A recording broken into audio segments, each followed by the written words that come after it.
உங்க ஊர்ல வீதி தாக்கம் யாருடைய வீட்டில் இருக்குன்னு பாருங்க. நான் அடித்து சொல்றேன், அந்த வீட்டில் கலப்பு திருமணம் இருக்கும்.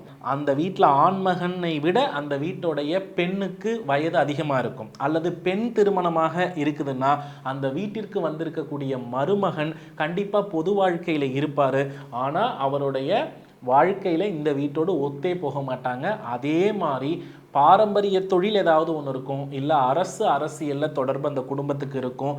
லஞ்சத்தின் அடிப்படையில் அரசியல் சார்ந்த அடிப்படையில் அந்த குடும்பத்தோடைய வளர்ச்சி இருந்து அந்த நெக்ஸ்ட் ஜெனரேஷன் அப்படின்றது ஃபுல்லாக எரைஸ் ஆகி சீரோவாகி இருக்கும். இப்போ இதுக்கு தீர்வு தான் என்ன அப்படின்னா, இந்த வீதி தாக்க மனையை சரி செய்துக்கிறது ஒரு தீர்வு. அப்படி இல்லைன்னா இதை விட்டுட்டு ஒரு நல்ல மனையை தேர்ந்தெடுத்து இந்த வீதி தாக்கம் மனையிலிருந்த எல்லா பலன்களும் கிட்டத்தட்ட 5 வருடம் வரையும் அது நமக்கு மாற்றுறது ரொம்ப கடினம். அதை சரியான ஒரு அமைப்புள்ள வீட்டை அமைச்சு அதன் மூலம் வாழ்வது மட்டும்தான் ஒரு நல்ல தீர்வாக அமையும். அதனால